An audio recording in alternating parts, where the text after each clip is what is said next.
trapped, upside down, deep inside a 10-inch wide narrow passage within a cave for a harrowing 27 hours. What began as an exciting cave expedition for John Edward Jones with his family became a desperate struggle for survival. On November 24, 2009, John Edward Jones and his family and friends visited the treacherous Nutty Putty Cave, which lies in the heart of the Utah desert. Its dark and winding passageways have claimed the curiosity of countless explorers over the years. John was a 26-year-old man with a passion for adventure and a dream of becoming a pediatric cardiologist. With his brother Josh by his side, they embarked on countless caving adventures with their father. As it turns out, they considered themselves to be experienced cavers. However, John hadn't been caving much since getting married, having a 1-year-old daughter and with a second child expected in June, while also being a medical student at the University of Virginia. During the Thanksgiving holiday, John went home to visit with family. They planned a day trip with hiking adventures and a dive into the Nutty Putty Cave. But little did they know that the trip would forever change their lives. From 1999 to 2004, 6 people got stuck in Nutty Putty's panic-inducing tunnels. The 3 tightest squeezes, the Helmet Eater, the Scout Eater, and the Birth Canal, were the sites of these incidents, earning them ominous nicknames. However, authorities saw the dangers of the Nutty Putty Cave and closed it down in 2006. 3 years later, in May 2009, the caving organization Timpanogos Grotto set up an online reservation system for Nutty Putty. Having reservations meant that only one group could explore the cave system at a time. Although many found the cave system challenging but passable, many simply couldn't pass through and had to be rescued. Because of frequent rescues, authorities set up a permit-style system to control cave access. The permit required at least 2 experienced cavers per group. Fortunately for the Jones brothers, Josh and John were fit for the job. Many considered Nutty Putty a beginner's caving because many sections like the Big Room and the Maze were easy to navigate. The final hurdle was the true test of courage and skill, a 70-foot vertical drop known as the Birth Canal.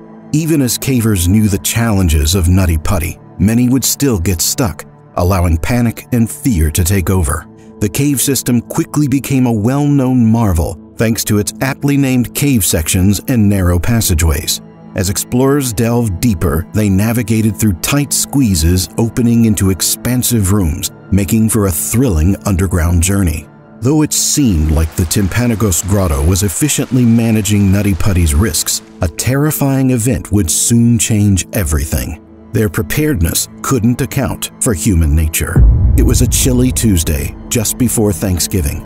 The brothers, accompanied by family and friends, ventured deep into the Nutty Putty Cave. They embarked on their journey, unaware of what awaited them in the cavern. What started as a routine caving trip soon took an unforeseen twist, propelling them into a relentless race against a ticking clock. The group explored a large chamber called the Big Slide. Later, John and Josh, along with 2 friends, broke off to find a more challenging passage known as the Birth Canal, which is tight but navigable. They split up, wriggling into alcoves and passages to look for it. With excitement, John took the lead and picked a waist-high hole to explore, squeezing himself through the tight confines. John and his brother Josh were still determined to conquer this challenge. They navigated through tight spaces, squeezed through narrow passages, and tolerated the damp and claustrophobic conditions. As John pushed forward, he believed he was somewhere in the Birth Canal, but he somehow took a wrong turn and actually entered an unmapped section of the cave near Ed's Push. Within minutes, he realized he'd made a grave mistake. John had veered off course, seeing what he thought was a larger opening on the other side. He tried to squeeze in head first, pushing himself along with his hips, his stomach, and fingers. John realized he was now just about stuck, with no room to turn around and unable to wiggle back through the way he came. Pressing forward was now his only option. When he saw an opening that dropped nearly straight down in front of him, it may have appeared to widen out at the bottom, giving him a spot to turn around. But he had made another mistake and done something cavers are taught not to do. Despite his experiences, John went head first into a tight spot going downward. Although he had told Josh that he would turn around, things weren't going his way. In order to reach the opening, John exhaled the air in his lungs to be able to fit and slide over a lip of rock and down into the 10-inch wide side of the crevice. But when his chest expanded again while inhaling, he was stuck. Struggling to free himself only made John slide deeper into the narrower 8.5-inch wide side of the opening. With one arm pinned underneath him and the other forced backward by an outcropping of rock, he found himself helplessly wedged in an upside-down position at a daunting 70-degree angle. Trapped below the ground, John's caving instincts kicked in as he tried to remain calm. John knew things had slipped out of his control. With each passing moment, his hope dwindled, and the walls seemed to close around him. He struggled to free himself from a space that seemed to be no bigger than a monitor. Realizing that he was struggling against the forces of gravity and had no hope of freeing himself, he shouted for his brother. Realizing John's perilous situation, Josh scrambled quickly through the muddy walls, desperate to free him. Josh attempted the same route, going feet first instead. But the cave had other plans, pulling John deeper into its clutches with every attempt. Josh clambered to his brother's location in the cave. By then, he could see his brother, and dread settled in. Seeing his feet flailing in the air and seeing how swallowed he was by the rock, that's when Josh realized how serious the situation was. Determined not to give up on his brother, Josh made several attempts to free him and prayed together, but he soon realized that they would need professional help. Wasting no time, Josh quickly exited the cave. As hours became an agonizing wait, John was at the cave's mercy. Unable to move, the downward angle at which John was trapped placed significant stress on his body, requiring his heart to work exceptionally hard to continuously pump blood out of the brain. When Susie, a local rescue volunteer, showed up around midnight, she introduced herself and asked John how he was doing. John thanked Susie for coming, but told her that he really wanted to get out. She kept him company as they waited for the bulk of the rescue team to arrive. With every passing second, the situation grew more dire, and the obstacles became increasingly daunting. John had already endured over 3 hours upside down, experiencing more discomfort than outright pain. Meanwhile, the rescuers brainstormed ways to free John. They considered lubing the cave walls, drilling through the unyielding rock, and even using a rope pulley system. But the cave's narrowness and John's upside-down position made it extremely difficult. The narrowness of the cave system made bringing tools nearly impossible, and only small, wiry, and flexible rescuers could maneuver through the tight spaces. To add a layer of complexity to the problem, only one person could be with John at a time, making it even more challenging to free him quickly. As the hours ticked by, the rescuers' team's frustration grows, and their options seem to dwindle. Exhaustion sets in, and with John's arms immobilized and his legs unable to help, it becomes a race against time to keep him alive. With rescue efforts ongoing, John's physical and mental state deteriorates. The agonizing hours take their toll as he struggles to breathe and his heart battles gravity's pull. The human body isn't made to be upside down for long. With John's organs pressing against his lungs, his body has to work harder to breathe. Though his experiences taught him otherwise, he began to thrash and panic. As the rescue team worked tirelessly through the night, determined to save John's life, they came to a horrible realization.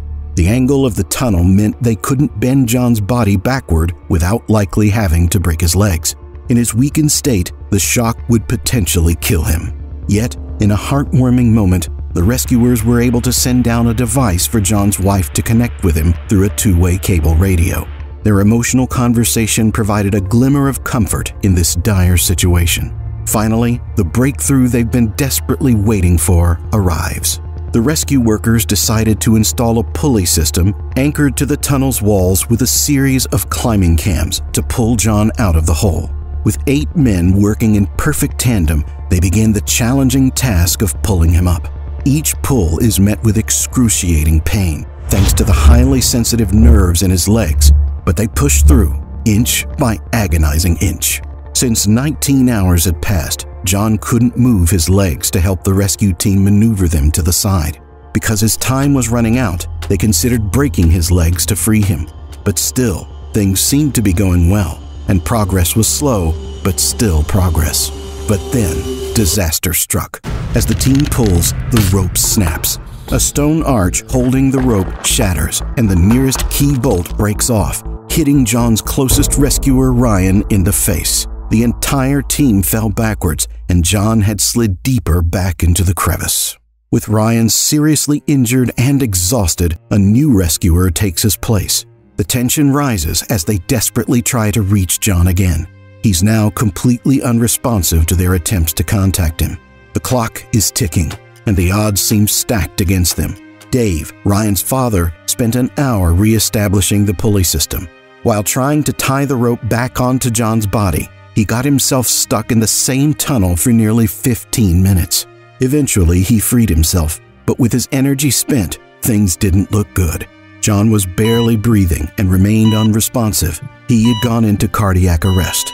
The rescuers collected themselves just outside the narrow parts of Ed's push to discuss their options. Since John wasn't responding, they decided a medical professional would need to figure out if John had passed away. At 11:56 on November 25th, John was pronounced dead. As the heartbreaking reality sunk in, the rescuers were forced to leave empty-handed. Around 137 workers worked tirelessly for 27 grueling hours and faced their most formidable challenge. Their dedication and bravery are undeniable. But even after John Jones's passing, retrieving his body from the treacherous cave was too risky. The tragedy of Nutty Putty Cave becomes his eternal resting place after authorities realized that they would risk other lives if they tried to pull his body out of the cave. In the aftermath, they permanently closed the cave to the public and sealed it with concrete. Its secrets and dangers will forever remain hidden. John's family ensures that his memory lives on, with a plaque placed at the cave's entrance, a testament to his life and the sacrifices made to pursue his rescue. Despite heroic rescue efforts, they couldn't free John, leaving behind a legacy that serves as a reminder of the allure and dangers of exploring these hidden underground realms.